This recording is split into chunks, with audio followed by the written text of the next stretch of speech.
সবাইকে স্বাগত নিউজ 24 এর সকাল 7টার সংবাদের সঙ্গে আছি আমি তামিমুর রহমান তন্ময়। এতক্ষণ দেখছিলেন সংবাদ শিরোনাম, এবার যাচ্ছি পুরো সংবাদে।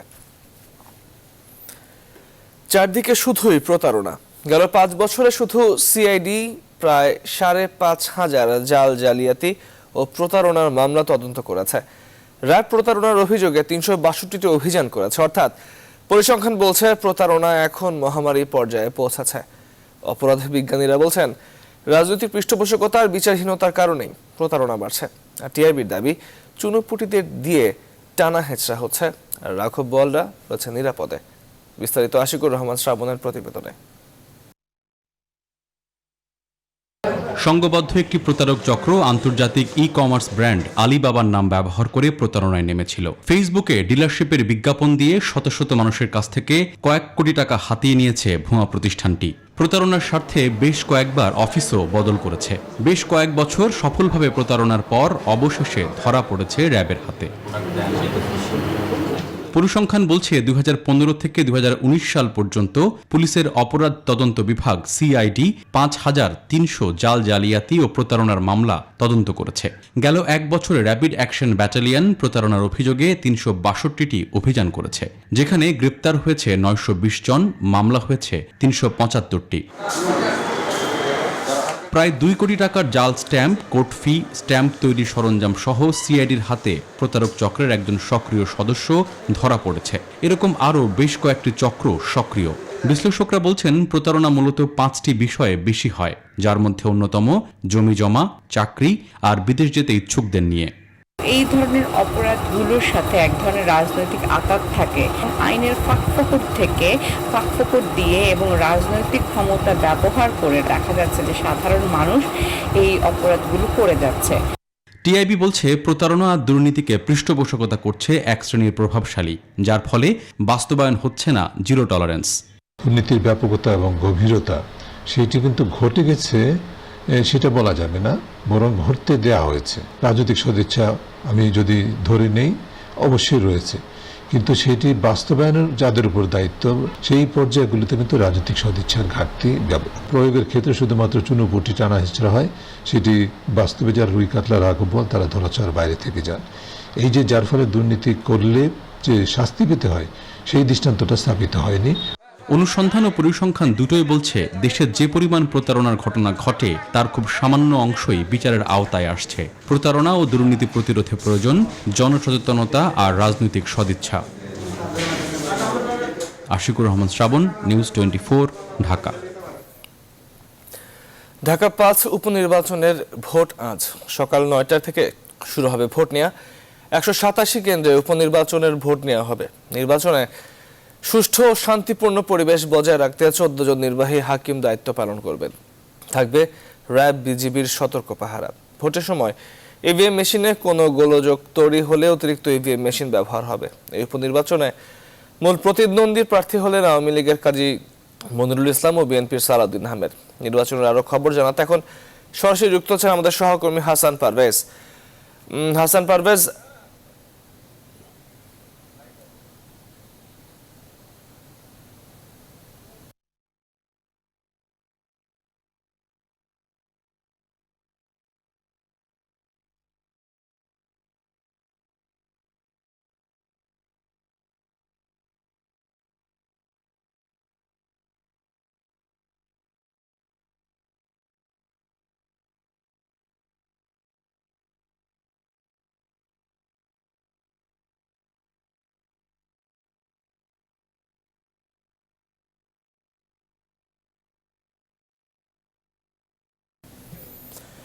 দর্শক আমরা চেষ্টা করছি হাসান পারভেজের সঙ্গে যুক্ত হওয়ার জন্য। যুক্ত হওয়া মতো আমরা তার সঙ্গে যুক্ত হয়ে জানবো সেখানকার সর্বশেষ খবর যাচ্ছে পরবর্তী সংবাদ। এবারে মার্কিন নির্বাচন প্রসঙ্গ।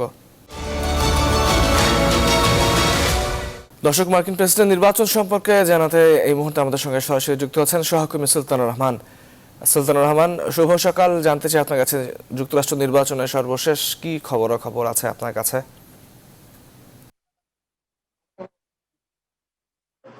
শুভ সকাল রাশেদ। এখানে প্রেসিডেন্ট ডোনাল্ড ট্রাম্প এবং জো বাইডেন দুজনই পুরো দেশ আসলে চষে বেড়াচ্ছেন, যে যার মতো করে চেষ্টা করছেন ভোটারদের কাছে। শেষ মাত্র 18 দিন বাকি আছে নির্বাচনের সময়ে, একদম শেষ সময়ে তারা সর্বোচ্চ চেষ্টা করছেন ভোটারদের কাছে পৌঁছতে। এই অবস্থায় সারা দেশে 50টি স্টেটের অধিক মানে জনসংখ্যার তুলনায় যদি ধরেন জো বাইডেন প্রেসিডেন্ট ডোনাল্ড ট্রাম্পের চেয়ে ডাবল ডিজিটে এগিয়ে রয়েছেন, মানে 10 থেকে 12 পয়েন্ট বেশি সমর্থন রয়েছে জো বাইডেনের প্রতি। তারপরেও এগুলোকে সুনিশ্চিত ভাবে ধরা যায় না, কারণ এখানে ইলেকট্রাল ভোটিং সিস্টেম রয়েছে। ফলে এক একটি স্টেটের জনসংখ্যা অনুপাতে যে ভোট আসে তার প্রেক্ষিতে আসলে এক একটি ইলেকট্রাল ভোট হয়, সেটার উপর নির্ভর করতে হয়। ফলে জো বাইডেন এবং ডোনাল্ড ট্রাম্প তারা দুজনই আসলে বলছেন যে এই সমস্ত জনসমর্থন নিয়ে তারা খুব বেশি মাথা ঘামাচ্ছেন না, কারণ শেষ মুহূর্তে পর্যন্ত কি হয় বলা যায় না। এরকম একটি অবস্থায় এদেশের প্রায় 54 মিলিয়ন মানুষ রয়েছেন সিনিয়র সিটিজেন, তাদেরকে টার্গেট করেছেন প্রেসিডেন্ট ডোনাল্ড ট্রাম্প, কারণ তার প্রেসিডেন্ট ডোনাল্ড ট্রাম্পের যেই স্বাস্থ্যনীতি রয়েছে এবং করোনা ভাইরাস, এই দুটিতেই দেশের সিনিয়র সিটিজেনরা খুবই নেতিবাচক ভাবে এফেক্টেড হয়েছে। সেই বিষয়টি এখন বিভিন্ন জনমত জরিপে উঠে আসছে। প্রেসিডেন্ট ট্রাম্প চেষ্টা করছেন শেষ বেলায় হলেও তিনি যেন সিনিয়রদের কাছে পৌঁছতে পারেন, সেই জন্য চেষ্টা করছেন।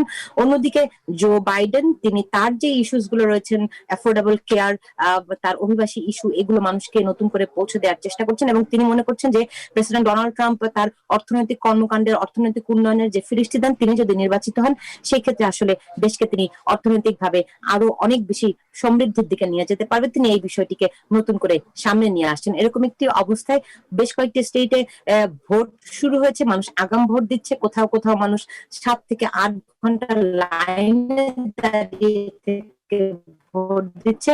এটি একেবারেই বিরল, অবিশ্বাস্য বটে, কারণ আমেরিকাতে এমনিতেই সাধারণভাবে একটু ভোট কম দেয়। এবার যে পরিমাণ মানুষ আগাম ভোট দিচ্ছে, এর মধ্যে 1.5 কোটি মানুষ আগাম ভোট দিয়ে ফেলেছে। ফলে ধারণা করা হচ্ছে এবার একটা রেকর্ড হবে ভোট গ্রহণের ক্ষেত্রে, রেকর্ড সংখ্যক মানুষ ভোট দিবে। তবে এই ভোটের ফলাফল আসলে 3 নভেম্বরের আগে জানা যাওয়ার কোনো সুযোগ নেই।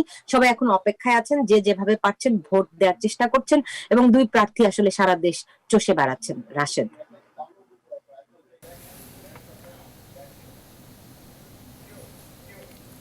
দর্শক, যুক্তরাষ্ট্র থেকে আমাদের সঙ্গে যুক্ত ছিলেন সহকর্মী সুলতানুর রহমান, জানাচ্ছিলেন যুক্তরাষ্ট্রের প্রেসিডেন্ট নির্বাচনের সর্বশেষ খবরাখবর। যাচ্ছি পরবর্তী সংবাদে। সরকারের আশ্বাস আর ঘোষণার বাস্তবায়ন নেই রাজধানীর বাজারগুলোতে। 30 টাকা দামে বেঁধে দিলেও প্রতি কেজি আলু কিনতে এখনো ভোক্তাকে গুনতে হচ্ছে 50 টাকা। কেবল আলু নয়, বেশিরভাগ শাকসবজি বিক্রি হচ্ছে 60 থেকে 100 টাকা কেজি দরে। ফলে চরম বিপাকে পড়েছেন নিম্নবিত্ত, মধ্যবিত্ত সহ সব শ্রেণীর ক্রেতারা। ভোক্তা সংগঠন ক্যাব বলছে বাজার নিয়ন্ত্রণে সরকারের কৌশল কাজে আসেনি। বিশ্লেষকদের পরামর্শ ওএমএস জোরালো করার পাশাপাশি সামাজিক সুরক্ষার ভর্তুকি আরো বাড়ানোর। বাবু কামরুজ্জামান জানাচ্ছেন বিস্তারিত। করোনার হানা, অন্যদিকে গত 3 মাসেরও বেশি সময় ধরে লাগামহীন নিত্যপণ্যের বাজার। রাজধানীর অন্যতম পাইকারি বাজার কারওয়ান বাজারেই 1 কেজি কাঁচা লঙ্কা কিনতে গুনতে হচ্ছে 200 টাকা, আর সব রকম সবজি বিক্রি হচ্ছে 60 থেকে 100 টাকা কেজি। অন্যদিকে সরকার দাম বেঁধে দিলেও পাইকারি আড়তে আলু বিক্রি হচ্ছে 42 থেকে 44 টাকায়, আর খুচরা বাজারে তা এখনও 50 টাকা কেজি। সরকারি বিপণন সংস্থা টিসিবির হিসাবেই বছর ব্যবধানে আলুর দাম বেড়েছে 100%-এরও বেশি। অনেকেই ধার দেনা করে, আবার অনেকেই সঞ্চয় ভেঙে সংসার চালাচ্ছেন এই করোনাকালে। অথচ বাস্তবতা হলো গরিব, মধ্যবিত্ত কিংবা নিম্নবিত্ত সব শ্রেণীর ভোক্তারাই বিপাকে পড়ছেন বাজারে এসে। সাধারণ মানুষের নাগালের আসলে বাইরে। আমি কয়েকটা সবজি কিনছি 500-600 টাকা লাগছে, 2জন মানুষ। সাধারণ মানুষ তো আসলে জিডিপি কি সেটা বোঝে না। তাদের যে নিত্য প্রয়োজনীয় জিনিস তারা চায় যে সেগুলো তাদের ক্ষমতার ভিতরে থাকুক। আমাদের কোনো নাই যে আমরা এখানে বার্গেনিং করবো, যা বলে তা দিয়ে আমরা কিনতে হয়, নিতে হয়। আমার বয়স 65, এই পর্যন্ত আমি 50 টাকা কেজি আলু দেখিনি। বিক্রেতারা বলছেন বন্যা এবং অতিবৃষ্টির কারণেই গত কয়েক মাস ধরে সবজির বাজারে এমন দুরবস্থা। একে একে যদি একটা কৃষক 2-3 মার খায়, তো ফসল যদি না পায় তাহলে মালটা আসবে কই থেকে? মেন মূলত কাহিনী হয়েছে ওই জায়গায়। যেই ডিস্ট্রিক্ট থেকে বেশিরভাগ সবজিগুলো আসে, ওই ডিস্ট্রিক্টে মানে আপনার হলো বন্যা। আমরা যখন কিনতে পারতেছি না, ব্যস্ত আসতেছি, আমরা দৈনিক কিনতেছি, দৈনিক ব্যস্ত আছি। পরিসংখ্যান ব্যুরোর সাম্প্রতিক জরিপ বলছে করোনাকালে ৬৮% পরিবার আর্থিক সংকটে পড়েছেন, যেখানে সঞ্চয় ভেঙে সংসার চালাতে হয়েছে ৪৬% পরিবারকে। এছাড়াও দেশের ৮৪% দিনমজুর শ্রমিকরা আর্থিক সংকটে আছেন। বিশ্লেষকরা বলছেন সরকারের ভর্তুকি বাড়িয়ে খোলা বাজারে সরবরাহ নিশ্চিত করা। বাজারে সরকার ব্যবসায়ীদের সাথে আলাপ আলোচনার মাধ্যমে যেভাবে ব্যবসায়ীরা বা সরকারকে আশ্বাস দিয়েছিলেন সেভাবে কার্যকরী কোনো পদক্ষেপ নেওয়া হচ্ছে না। ভোক্তারা ক্ষতিগ্রস্ত হচ্ছে এবং অনেকে পুঁজি ভাঙতেছে পর্যন্ত ওই ভোক্তারা। আলু এবং ধানের যে উৎপাদন, সেই উৎপাদনের তথ্যগুলো একটু যাচাই বাছাই করা দরকার, যে আসলে আমাদের কি পরিমাণ উৎপন্ন হয়, সেইভাবে যাতে পরিকল্পনাগুলো ভবিষ্যতে গ্রহণ করা হয়। এই অস্থিরতাকে নিয়ন্ত্রণ করার জন্য সরকারের খুব দ্রুতই ওএমএস কার্যক্রম সহ ফুড সেফটি নেটওয়ার্কের বিতরণটা আরও জোরদার করতে হবে। অন্যদিকে এখনও খুচরা বাজারে দেশি পেঁয়াজ বিক্রি হচ্ছে ৯০ থেকে ১০০ টাকায়। বাবু কামরুজ্জামান, নিউজ 24, ঢাকা। দর্শক, যেমনটি বলছিলাম যে আজ ঢাকা ৫ উপনির্বাচনের ভোট সকাল ৯টা থেকে শুরু হবে ভোট গ্রহণ। ১৮৭ কেন্দ্রে উপনির্বাচনের ভোট নেওয়া হবে। নির্বাচন সুষ্ঠু শান্তিপূর্ণ বজায় রাখতে ১৪ জন নির্বাহী হাকিমও নিয়োগ করা হয়েছে। তো এই মুহূর্তে আমাদের সঙ্গে যুক্ত হচ্ছেন আমাদের সহকর্মী হাসান পারভেজ। জানবো তার কাছে ভোট কেন্দ্রের সর্বশেষ পরিস্থিতির খবর। হাসান পারভেজ, শুভ সকাল। ৯টার সময় থেকে ভোট শুরু হবে। এখন সার্বিক পরিস্থিতি কেমন দেখছেন ভোট কেন্দ্রের?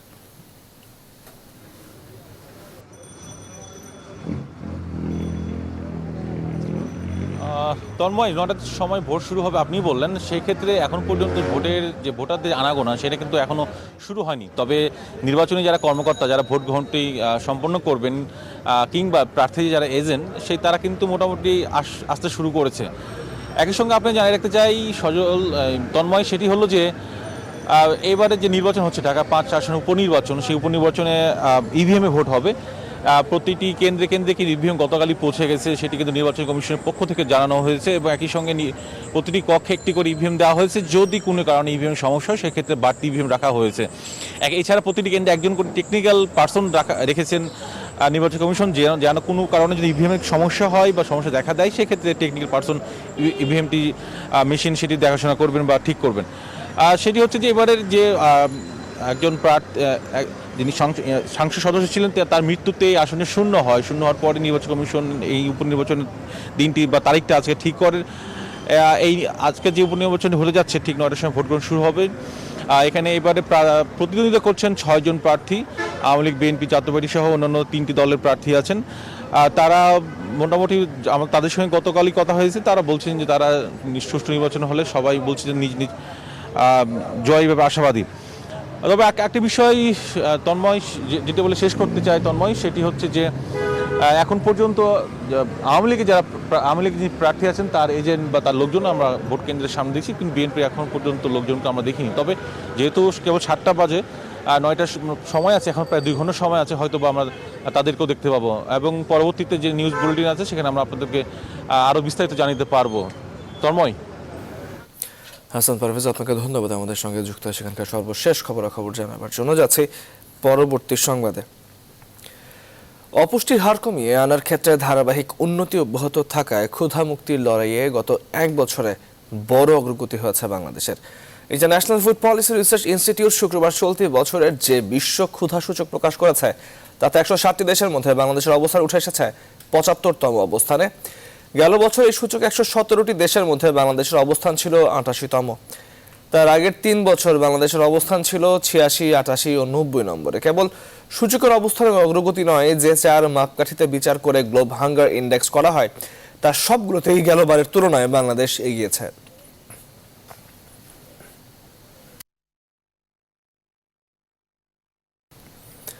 প্রধানমন্ত্রী শেখ হাসিনা বলেছেন, খাদ্যর পর পুষ্টি নিরাপত্তা অর্জন করতে চায় সরকার, যাতে একটি মানুষও পুষ্টিহীন না থাকে। তিনি বলেছেন, খাদ্য সংকট থেকে দেশে খাদ্যের উদ্বৃত্তে উন্নীত করেছে আওয়ামী লীগ। সকালে বিশ্ব খাদ্য দিবস উপলক্ষে আয়োজিত আন্তর্জাতিক সেমিনারে তিনি এসব কথা বলেন। আরো জানাচ্ছেন তানজিল মেহেদি। করোনা ঝুঁকির মুখে এবার সমন্বিত প্রচেষ্টায় ধান উঠেছে কৃষকের ঘরে।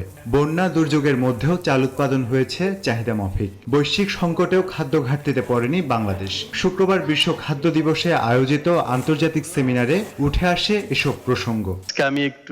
কৃষি মন্ত্রণালয় ও জাতিসংঘের ফুড অ্যান্ড এগ্রিকালচার অর্গানাইজেশনের এই আন্তর্জাতিক আয়োজনে গণভবন থেকে ভিডিও কনফারেন্সে যোগ দেন প্রধানমন্ত্রী শেখ হাসিনা। যেতে হবে বাংলাদেশে একই। প্রধানমন্ত্রী বলেন, কৃষিকে যান্ত্রিকীকরণে কাজ করছে সরকার। কৃষকদের জন্য নিশ্চিত করা হচ্ছে প্রযুক্তি সেবা। তাই দেশ এখন খাদ্যে উদ্বৃত্ত। আমরা খাদ্য নিরাপত্তার সাথে সাথে পুষ্টি নিরাপত্তার দিকেও বিশেষ দৃষ্টি দিয়েছি। সে কারণে আজকে মৎস্য উৎপাদন, মাছ, মাংস, ডিম, তরি, তরকারি, সবজি সব কিছু যাতে উৎপাদন বৃদ্ধি পায় তার জন্য গবেষণা করে আমরা সেই উৎপাদন বৃদ্ধি করে তার জন্য মানুষের ক্রয় ক্ষমতার আওতার মধ্যে থাকে সে ব্যাপারে আমরা নিশ্চয়তা দিচ্ছি। সরকার প্রধান বলেন, করোনায় কৃষিসহ সব খাতে প্রণোদনার ফলে সংকট ঘনীভূত হয়নি। দেশের দরিদ্র জনগোষ্ঠীর জন্য বিনামূল্যে খাবার দেওয়ার কর্মসূচি অব্যাহত রাখা হবে বলেও জানান তিনি। এই প্রণোদনা প্যাকেজ আমরা যে ঘোষণা দিয়েছি তার মধ্যে আমাদের কৃষকরাই সবচেয়ে বেশি সুবিধা আমরা তাদেরকে দিয়ে যাচ্ছি, যাতে করে তারা তাদের কাজগুলি ভালোভাবে চালাতে পারে। দেশের মানুষের যে কোনো পরিস্থিতি মোকাবিলার সামর্থ্য রয়েছে বলেও আন্তর্জাতিক সেমিনারে উল্লেখ করেন প্রধানমন্ত্রী। যে কোনো পরিস্থিতি মোকাবেলা করার মতো ক্ষমতা রাখে। তানজির মেহেদি, নিউজ 24, ঢাকা। যশোরের অভয়নগরে ট্রেনের ধাক্কায় প্রাইভেট কারের 4 যাত্রী নিহত হয়েছেন। আহত হয়েছেন 2 জন। শুক্রবার বিকেলে অভয়নগরের নওয়াপাড়ায় ভৈরব ব্রিজের কাছে একটি রেল ক্রসিংয়ে দুর্ঘটনা ঘটে। প্রত্যক্ষদর্শীরা জানায়, ভৈরব ব্রিজ থেকে নেমে একটি প্রাইভেট কার যশোর খুলনা মহাসড়কের দিকে যাওয়ার সময় মহানন্দ এক্সপ্রেসের সাথে সংঘর্ষ হয়, এতে গাড়িটি দুমড়ে মুচড়ে যায়। ঘটনাস্থলেই নিহত হন 2 জন। আহত অপর 3 জনকে উদ্ধার করে অভয়নগর উপজেলা স্বাস্থ্য কমপ্লেক্স ও খুলনা মেডিকেলে নেওয়া হয়েছে।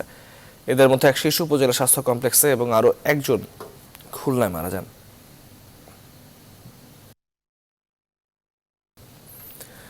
সুষ্ঠু তদন্তের মাধ্যমে ধর্ষণের আইন কার্যকর ও নৈতিক শিক্ষা বাস্তবায়নের দাবিতে বিক্ষোভ করেছে ইসলামী শাসনতন্ত্র ছাত্র আন্দোলন। শুক্রবার জুমার নামাজের পর বায়তুল মোকাররম মসজিদের উত্তর গেটের সামনে বিক্ষোভ করে তারা। সারা দেশে নারী ধর্ষণ ও নির্যাতন বন্ধে সরকারের পক্ষ থেকে আইন সংশোধনকে স্বাগত জানায় তারা। ধর্ষণের ঘটনা যারা জড়িত তাদের আইনের আওতায় এনে শাস্তির দাবি করা হয়। আর দ্রব্যমূল্যের নিয়ন্ত্রণেও দাবি জানায় সংগঠনটির নেতারা।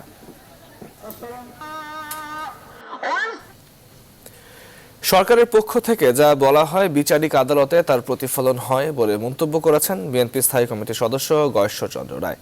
শুক্রবার সকালে জাতীয় প্রেস ক্লাবে এক আলোচনায় সভায় তিনি কথা বলেন। সরকারের পক্ষ থেকে যখন ওরাস গায়, এই জেল হবে, এই ধরা হবে, তাকেই করা হবে, সেই করা হবে, অনেক কথা বলে, তারপরে দেখা যায় রায়ের মধ্যে তাদের কথারই প্রতিফলন ঘটে। সুতরাং এখান থেকে সহজে অনুমান করা যায় যে প্রধানমন্ত্রীর ইচ্ছার প্রতিফলন বা সরকারের ইচ্ছার প্রতিফলনই ঘটে জাজমেন্টের মধ্য দিয়ে। আবারও আলোচনায় রাজধানীর খাল দখলমুক্তকরণ ও জলাবদ্ধতা নিরসন প্রসঙ্গ। খাল উদ্ধার ও জলাবদ্ধতা নিরসনের দায়িত্ব চাইল সিটি কর্পোরেশন।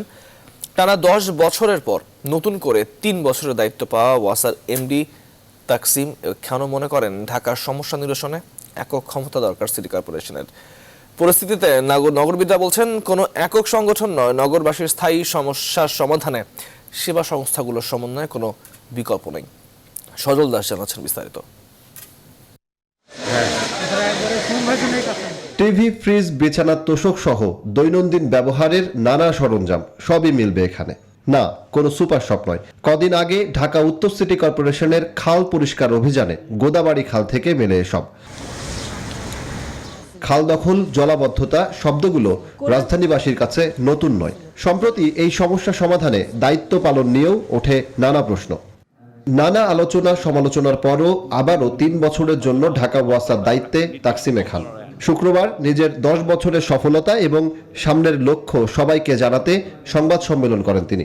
ওয়াসার ম্যানেজমেন্টটি জানি এমন হয় যেই ম্যানেজমেন্ট যাতে প্রফেশনালি ওয়াসাকে ম্যানেজ না করে। এটা তারাই করছে যারা আমাদের কর্মকাণ্ডের দ্বারা তাদের অনৈতিক কর্মকাণ্ড, তাদের অবৈধ কর্মকাণ্ড, তাদের দুর্নীতি বা স্বজনপ্রীতির কর্মকাণ্ড করতে পারছে না। এই পরিস্থিতিতে নগরবিদরা জোর দিচ্ছেন সেবা সংস্থাগুলোর সমন্বয়ে। বলছেন, কোনো একক সংগঠন রাজধানীর দীর্ঘদিনের এই সমস্যার সমাধান করতে পারবে না। সলিড ওয়েস্ট ম্যানেজমেন্ট সিস্টেম, আমাদের বর্জ্য ব্যবস্থাপনাটি যদি উন্নত হয় তাহলে কিন্তু অটোমেটিক্যালি এই জলাবদ্ধতাটা কমে আসে। যদি আমাদের মেয়ররা এবং অন্যান্য সেবাদানকারী প্রতিষ্ঠানে যারা কর্মকর্তা বৃন্দ আছেন, যারা প্রধান আছেন, তারা যদি সত্যিকারে এই সমন্বয়ের একটা মনোভাব নিয়ে যদি এগিয়ে আসেন, যে কর্তব্য দায়িত্ব পালন করার কথা সেই সংস্থাগুলি সেটা সঠিকভাবে পালন না করার ফলে আজকে খালগুলি দখল এবং ভরাট হয়ে আছে। আমি মনে করি এখানে অত্যন্ত কঠোরভাবে যে বিদ্যমান আইনগুলি আছে সেগুলি বাস্তবায়ন করতে হবে।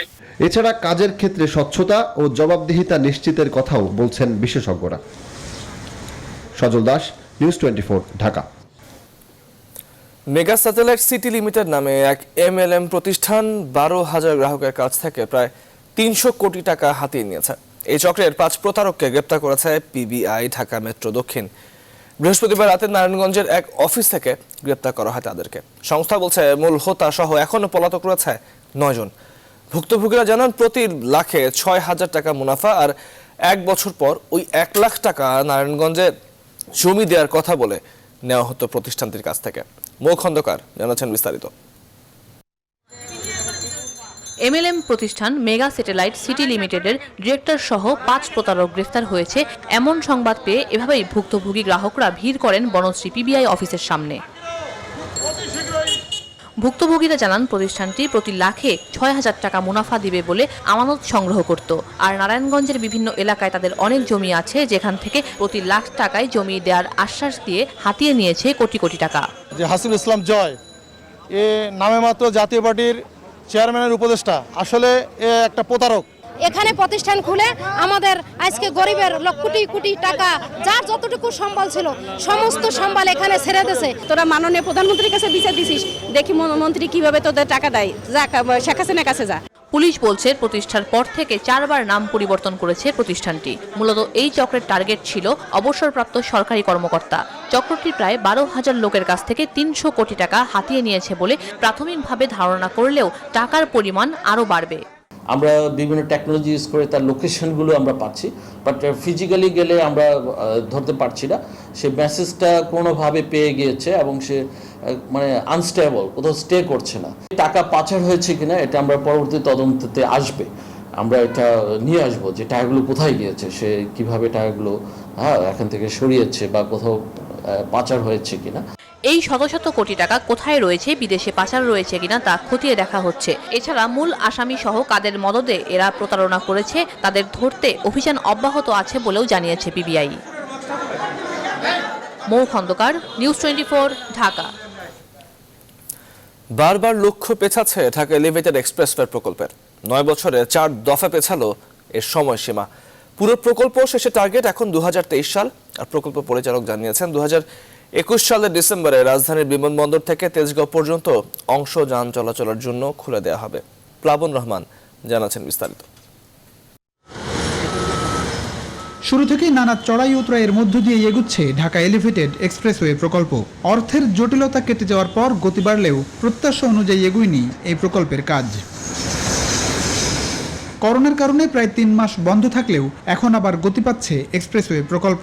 প্রথম ভাগে বিমানবন্দর থেকে বনানী রেল স্টেশন পর্যন্ত 56% কাজ শেষ। এই অংশের পাশাপাশি কাজ চলছে তেজগাঁও রেল স্টেশন সংলগ্ন এলাকায়। করোনা বাস্তবতার মধ্যেও নানাভাবে এগিয়ে নেওয়ার চেষ্টা চলছে রাজধানীর বহুল প্রত্যাশিত এই এলিভেটেড এক্সপ্রেসওয়ে প্রকল্প। তবে পেছাচ্ছে লক্ষ্যমাত্রা।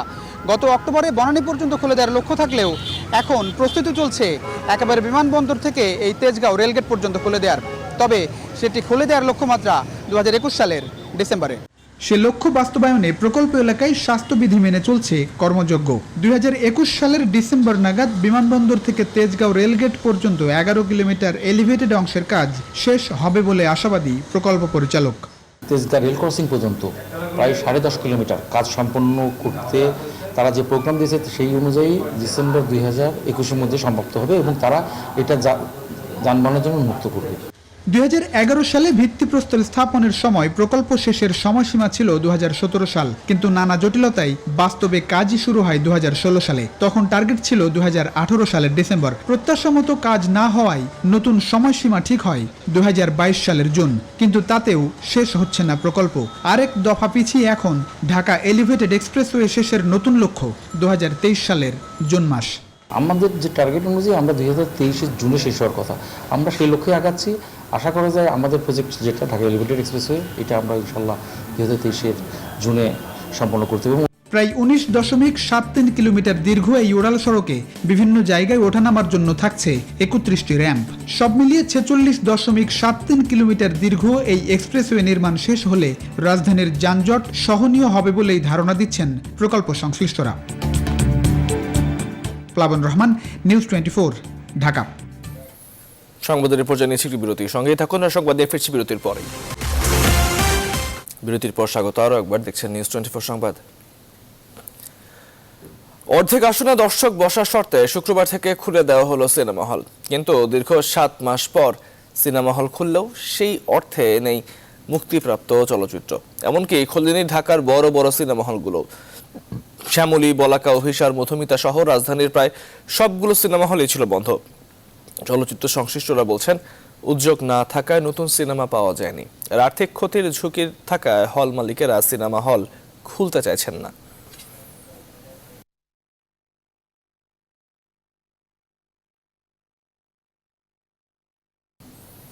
এবারে ফার্স্ট সিকিউরিটি ইসলামী ব্যাংক অর্থ বাণিজ্যের সংবাদ। জ্বালানির নিরাপত্তা নিশ্চিত করতে হলে খাতওয়ারি চাহিদা নিরূপণ করে পরিকল্পনা গ্রহণ করতে হবে বলে জানিয়েছেন বিদ্যুৎ ও জ্বালানি প্রতিমন্ত্রী নসরুল হামিদ। এর জন্য অবকাঠামোগত মাস্টার প্ল্যান প্রয়োজন বলেও মনে করেন প্রতিমন্ত্রী।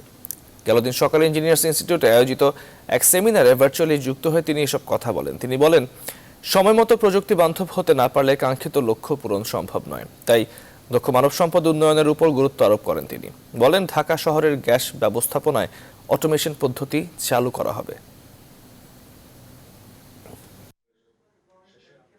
সেক্টর ওয়াইজ আমাদের ডিমান্ড কি হবে সেটার উপর, ডেটার উপর ডিপেন্ড করে এখন, প্লাস আর ওয়ার্ল্ড ওয়াইড এই যে কোভিড সিচুয়েশনে কি ধরনের ডিমান্ড হতে পারে, ইকোনমিক কি ধরনের প্যাটার্ন কি চেঞ্জ হবে, সেটার উপর ডিপেন্ড করে আগামী প্ল্যানিংটা আমাদের করা উচিত না। 54 জন রিটেল ব্যবসায়ীকে পুরস্কার দিয়েছে বসুন্ধরা এলপি গ্যাস। এভাবে মোট 3টি ধাপ 150 জন রিটেল ব্যবসায়ীকে পুরস্কৃত করা হয়। শুক্রবার রাজধানীর আইসিসিবি কনভেনশন সেন্টারে রিটেলার্স মিটিং 2020 অনুষ্ঠানে এই পুরস্কার বিতরণ করা হয়। রিটেলার ব্যবসায়ীদের পণ্য বিক্রয় আরও আগ্রহী করে তুলতে 2019 সালে এলপি গ্যাস লিমিটেডের রিটেলার ক্লাব ওই আয়োজন শুরু করে। 5 জন বসুন্ধরা অটোগ্যাস ফ্র্যাঞ্চাইজি ব্যবসায়ীকে সম্মাননা স্মারকও প্রদান করা হয়। এ পর্যন্ত 50 জন অটোগ্যাস স্টেশন মালিক বসুন্ধরা এলপি গ্যাসের সাথে চুক্তিবদ্ধ হয়েছেন। অনুষ্ঠানে লেজার শো দেখানো হয়। সঙ্গীত শিল্পী পারভেজ ও তার দল সঙ্গীত পরিবেশন করেন।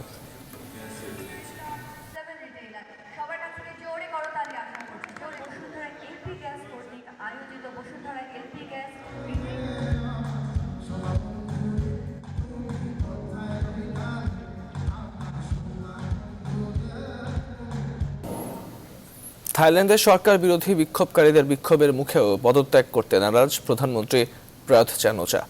এখনো পর্যন্ত 3 নেতা সহ অন্তত 20 আন্দোলনকারীকে আটক করা হয়েছে। অব্যাহত রয়েছে ধরপাকড়। আইন ভঙ্গকারীদের বিরুদ্ধে ব্যবস্থা নিতে আরও কঠোর হওয়ার হুঁশিয়ারি দিয়েছে সেখানকার পুলিশ। তবে দাবি আদায় না হওয়া পর্যন্ত আন্দোলন চালিয়ে যাওয়ার ঘোষণা দিয়েছেন বিক্ষোভকারীরাও। মাসুদ রানার ডেস্ক রিপোর্ট। নজিরবিহীন সরকার বিরোধী বিক্ষোভের মুখে পড়েছে থাই সরকার। দেশ জুড়ে জারি করা জরুরি অবস্থা ও বিধিনিষেধ উপেক্ষা করেই ব্যাংককের রাস্তায় অবস্থান নেন কয়েক লাখ মানুষ। 2014 সালে অভ্যুত্থানের মাধ্যমে ক্ষমতা দখল করা প্রধানমন্ত্রীর পদত্যাগ, সংবিধান সংশোধন, নতুন নির্বাচন এবং রাজতন্ত্র পুনর্গঠনের দাবিতে টানা 3 মাস ধরে আন্দোলন করে আসছেন সরকার বিরোধীরা।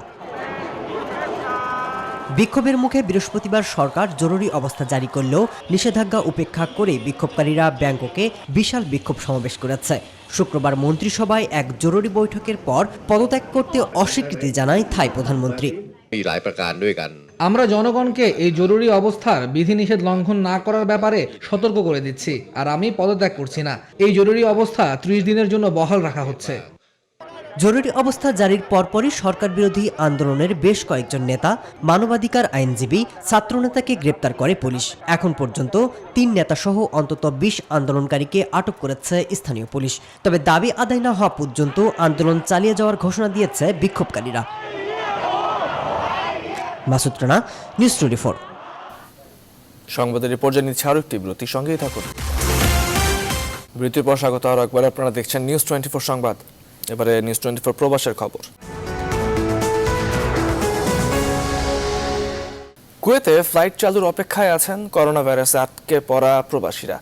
গেল 1 আগস্ট থেকে সীমিত পরিসরে কুয়েত আন্তর্জাতিক ফ্লাইট চালু করলেও বাংলাদেশ সহ 34টি দেশের সঙ্গে বন্ধ রয়েছে এই সুবিধা। এই কারণে অনেকেই এরই মধ্যে চাকরি হারিয়েছেন। ডিসেম্বর নাগাদ আকামার মেয়াদ শেষ হবে প্রায় 5,000 কুয়েত প্রবাসীর। এই অবস্থায় আটকে পড়া প্রবাসীদের কুয়েতে তাদের কর্মস্থলে আনতে সর্বোচ্চ চেষ্টা চালিয়ে যাচ্ছে বাংলাদেশ দূতাবাস। কুয়েত প্রতিনিধি মঈনুদ্দিন সুমনের তথ্যচিত্রে ডেস্ক রিপোর্ট। দীর্ঘদিন ছুটিতে দেশে ফিরে সৌদি প্রবাসীদের মতোই আটকা পড়েছেন কুয়েত প্রবাসীরাও। অপেক্ষা করছেন ফ্লাইট চালুর। অনেকে এরই মধ্যে চাকরি হারিয়েছেন, অনেকের আকামার মেয়াদ শেষ হওয়ায় পড়েছেন বিপাকে। আর যেসব প্রবাসীর আকামার মেয়াদ শেষ হয়েছে তারা কর্মস্থলে ফিরতে চেষ্টা চালিয়ে যাচ্ছেন। কুয়েতে অবস্থানরত প্রবাসীরাও সরকারের প্রতি অনুরোধ জানিয়েছেন দেশে আটকে পড়াদের কর্মস্থলে পৌঁছতে সহযোগিতার। এক একটা প্রবাসীর পিছনে অনেকগুলো পরিবার, মিনিমাম এক একটা করে পরিবার এক মানসিক একটি মানবিক বিপর্যয়ের মধ্যে পড়বে। তাই অতি সত্বর তাদের জন্য তাদের কর্মস্থান যাতে তারা ফিরে পায় সেই জন্য খুব তাড়াতাড়ি একটি ব্যবস্থা করা। কুয়েতের শিক্ষা, ব্যবসা, বাণিজ্য সবকিছু একটা এলোমেলো হয়ে ধ্বংসের মুখে চলে যাচ্ছে। তাই আহ্বান জানাচ্ছি কুয়েত সরকার যেন অতি দ্রুত কুয়েত বিমানবন্দর সহ সকল কিছু খুলে দেয়। আটকে পড়া প্রবাসীদের কুয়েতে ফেরাতে সর্বোচ্চ চেষ্টা চালিয়ে যাচ্ছে বাংলাদেশ দূতাবাস। প্রবাসী সাংবাদিকদের সাথে এক সাক্ষাৎকারে এমনটা জানান কুয়েতে নিযুক্ত বাংলাদেশের রাষ্ট্রদূত মেজর জেনারেল মোহাম্মদ আশিকুজ্জামান।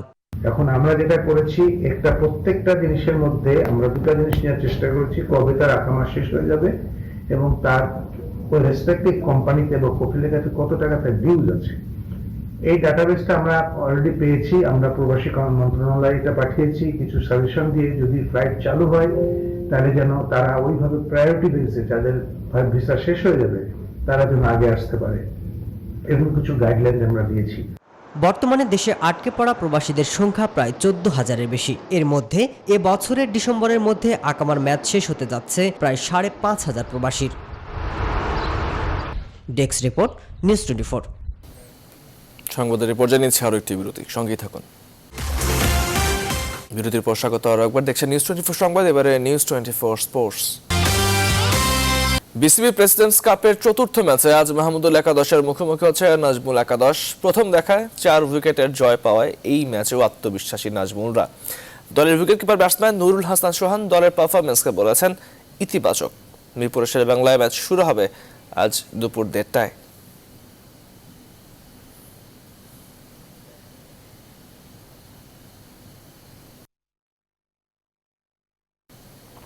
ফুটবলের খবর। পেশাদার লীগ কমিটির নতুন মৌসুমে ফুটবলারদের পারিশ্রমিক নির্ধারণ করে দিলেও এখনো সেই বিষয়ে কাটেনি কোনো জটিলতা। ফুটবলারদের চাওয়া 25% নয়, টাকার অঙ্কটা পুরনো চুক্তির 40% করা হোক। ক্লাবগুলো বলছে পারিশ্রমিকটা করা হোক বেতন ভিত্তিক। মাহফুজুল ইসলাম জানাচ্ছেন বিস্তারিত। আবারও শুরু হতে যাচ্ছে নতুন ফুটবল মৌসুম। করোনা বাস্তবতায় নতুন করে ভাবতে হয়েছে ফেডারেশনকে।